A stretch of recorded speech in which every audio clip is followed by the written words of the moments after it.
Да се представя, аз съм Атанас Казаков, професор, доктор по икономика. Работил съм в университета след завършването на специалност политическа икономия. В университета съм повече от 50 години, по-точно 52 години. С малки изключения, почти никъде не съм работил. Свързан съм кръвно и съдбоносно с любимия университет. Първо ще говоря за професор, доктор, голям доктор на икономическите науки Лальо Радулов. На първо място искам да кажа, че той стана ректор в бурната 89-та година, след 10 ноември, на общо събрание към края на 89-та година. Той беше избран за ректор, а аз няколко дена по-късно станах декан на Общоикономическия факултет. Той има принос за спасяване на икономическия тогава институт, тъй като имаше аспирации от Софийския университет, той да бъде взет като формира факултет, едно звено. Качествата на професор Радулов комплексно, като борбеност, като дълновидност, като управленец, защото той професор е известен, но не всички професори са добри управленци. Така че той имаше много качества, които му позволиха в тия бурни години от 90-та година края до 89-та, до 93-та година той беше ректор, да остави следа. Аз определям това време като съдбовно. Много възлово, много рисково, много критично, с много емоции, наситено с събития и тогава беше просто един шанс за професор Радулов да се докаже като ректор. Това на първо място. Втория момент, който искам да отбележа е, че още с първите месеци на ректорството екипа на професор Радулов разви идеята, защити и реализира да се превърнем в университет, което и сега е титула Университет за национално и световно стопанство. Има факти, свързани от април 90-та година, от заседание на Академичния съвет като орган и така нататък. В изпълнението на идеята да бъдем университет работиха известни наши колеги. Ще спомена името на професор Цветан Колев, тогава доцент, професор Виолета Цакова, тогава доцент, които разбираха от нормативни уредби. Те и сега работиха доскоро в тази област. Големи експерти. Имаше още няколко човека. Васил Златев си спомням, Георги Мишев, Брусарски. Тая група направи необходимото, за да може нормативно, с документация, после внесена в Академичния съвет, да още 90-та година да заработи института като университет. И това продължи 95-та година, доколкото си спомням, нормативен акт узакони формално УНСС като институция. Освен борбеност, той прояви така една голяма комуникативност. Той умееше да защити идеите, да убеждава. Ходеше до най-високо равнище с тогава първите мъже в държавата 90-та година. После успя да консолидира целия колектив, защото в интерес на истината тогава още имаше някаква вътрешна опозиция, която смяташе, че не трябва да ставаме университет, че защо са ни толкова специалности, а 4-5 стигат. Това беше един анонс да отидем към Софийския университет в интерес на истината, разбира се. На следващо място, по времето на ректорството на професора, стратегически се ориентирахме към приоритети с приемственост и с надграждане, които продължават вече 30 години. Значи, първо европейски критерии за образование, за наука, за структури, ако щете. Значи всичко тогава вреше и кипеше. Беше един кипеш в истинския смисъл на думата. дневният ред на заседание на Общо събрание се определяше 4-5 часа. С разисквания, с противоречия, с борби. Той беше винаги прав на тия форуми и успяваше да въведе порядък, да насочи колектива в правилната посока. Значи, тая ориентация, стратегическа, тя се оказа работна. После след него ректорът професор Камен Миркович продължи тези традиции. Той изкара по-дълъг мандат. Трябва да вметна, че до професор Радулов повечето ректори, те бяха 6-7 души преди него, те имаха по-кратко време за работа като ректори. По 2-3 години максимум. Само професор Данаилов изкара 7-8 години. Така че е нормално. Той беше ректор от избора си 89-та година до 93-та година. Достатъчно време, за да се свършат много сериозни неща, фундаментални. На следващо място искам да кажа, че колектива с всичките му органи завоюва водеща позиция.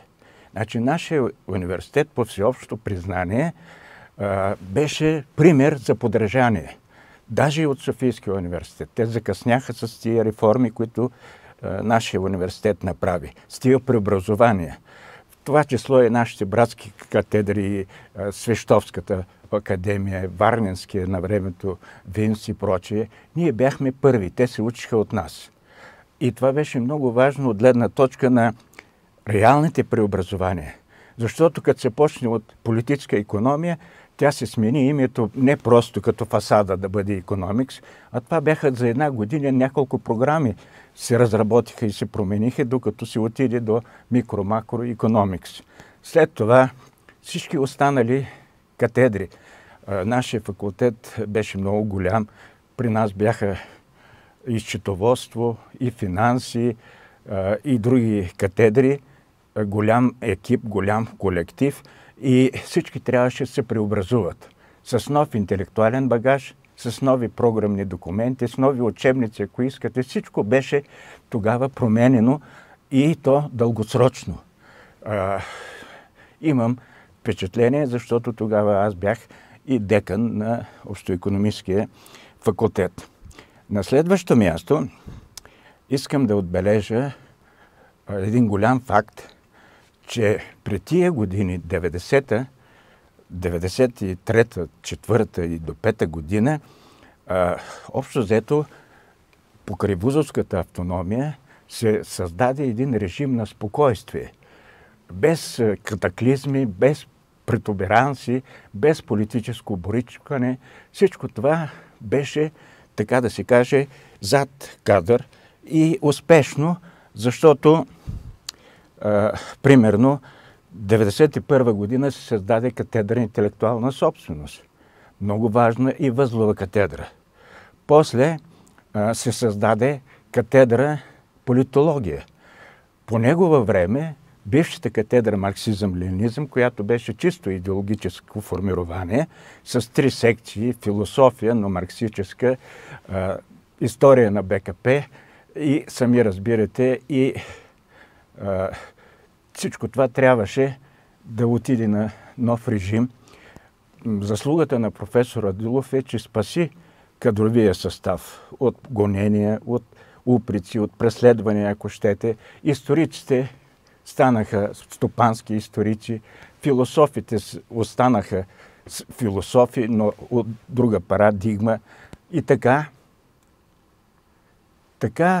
всъщност устоя кадровия състав на университета в тия бурни години. Плюс това нямам време да се разпростра върху това, че 90-та година имаше студентска окупационна стачка. Тогава лично професор Радулов и екипа около него проявиха мъдрост, защото това студентите бяха нашите деца. Те искаха промени и университета вече ги правеше. Така че всичко това беше чукане на отворена врата, образно казано.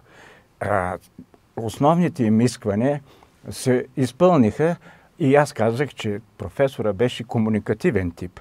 Той разговаряше, убеждаваше, така както вървяхме заедно, той никога не ме е оставил да вървя след него. На всяка отворена врата той ми показваше пътя. И ми даваше свобода и самостоятелност. Такъв беше той. Така грижовен и в същото време отговорен човек, съзнаващ времето и функциите, които трябва да реализира по най-добрия начин. Освен спокойствието, мога да кажа, че накрая личностните му качества не са само просто упоритост, дълновидност, комуникативност. Той беше така комплексно изградена фигура. Умееш да управлява. Още като е бил декан, после като замректор, 2 мандата беше той, и то в труден ресурс учебна работа, и след това вече стана ректор. Така че натрупан административен потенциал, прекрасно познаваш колектива, фибрите, веенията, тежненията, стремежите на колектива, той успешно реализира и това е негова заслуга. И като казвам качества, трябва да кажа, че той беше с много висок дух, работоспособен, динамичен. Сега е на 92 години, да е жив и здрав. Тогава беше, да кажа, на средна възраст. Той стана професор на 42 години. Един факт, който заслужава също оценка. И разбира се, тъй като много добре го познавам, аз бях в неговия екип, значи широко скроен човек. Никога не е проявявал дребнавост, някаква ревност или прочее. Той тихомълком се вършеше ректорската работа и задължение. Професор Радулов при многобройните ни срещи и съвместна работа споделяше много неща за мен. Учеше ме. Даваше ми съвети, без да се натрапва. Например, той ценеше свободата ми, за която и аз пледирах. Не ми се е месил, но деликатно, разбира се, ми е ръководил на практика. Той не само, че ми беше научен ръководител, даваше ми и кораж. Защото дисертацията ми беше за етос. Други професори казваха, откажи се, Казаков, не става. Той каза, работи, че бъде модерно след време, и то така стана. След това той беше голям майстор на лекцията. Той имаше живо слово, много силно, много емоционално, защото имаше професори, които четяха от готов текст. И аз следвах неговия пример. Значи, на това, което той ме е внушил, че е много важно, аз сега и през цялата ми кариера го спазвах, разбира се. Той ми учеше да бъда толерантен, да не обръщам внимание на разни по-дребни факти. И когато бях декан, ми казваше, Казаков, като се свърши деканството, ще имаш горчилка, хич да не ти пука. Тия трудни години той направи много неща от гледна точка на базата. Този нов корпус, на който сега се намираме, е до голяма степен негова заслуга. След това и други неща, свързани с базата, с станцията на морето. Тогава имаше бурни дебати. Едни казваха за какво ни е станция, ни трябва да се откажем и така нататък. Той беше от хората, които стратегически и сега тази база всички я харесват, ценят я. Тя е на нашето Черноморие. Друго, което е важно, той имаше усет, кадрови усет. Той защити, примерно, да се създаде тая катедра интелектуална собственост. Борислав Борисов, после той стана ректор, той създаде тази. Обаче също имаше съпротива. Не обръщайки внимание, той даде светлина, така да се каже. След това един много съществен момент е защита на една част от преподаватели с авторитет, но по силата на идеологеми тогава имаше удари конкретно към катедра планиране, даже към академик Евгений Матеев, който е едно светило и с европейско признание. Имаше упреци към конкретни имена, в това число и към после Борислав Борисов стана ректор, успешен, но той беше в списъка на през 90-та година за изгонване от университета. На едни от първите места. Той беше, друг беше Благой Колев. Все фигури оставили следа в университетската история. Значи, това са също моменти, които тежат от гледна точка на фактите. И след като имаше смяна през 2-3 години на много ректори, 90-та година с ректорския мандат на професор Радулов се утвърдиха неща безспорни. Значи той с неговото умение, с погледа, с качествата личностни и прочее, той направи така, че преобразува университета. От институт стана университет, който беше за мостра, за пример на висшето образование. Те се учиха от другите, от опита, който първопроходци бяха екипа на професор Радулов с всичките тия преобразования, които направи. Това е според мен един подвиг за времето си. В това сложно време, в тази обстановка, която така характеризираше първите години на прехода в България. Аз казах вече за студентската стачка, за това, което идеологическите катедри трябваше да се преобразуват, за новите катедри, които се формираха и така нататък. Всичко това очерта един нов друм, една бъдеща победа на университетската наука, практика, на висшето образование, което свързваме лично с професор Лальо Радулов.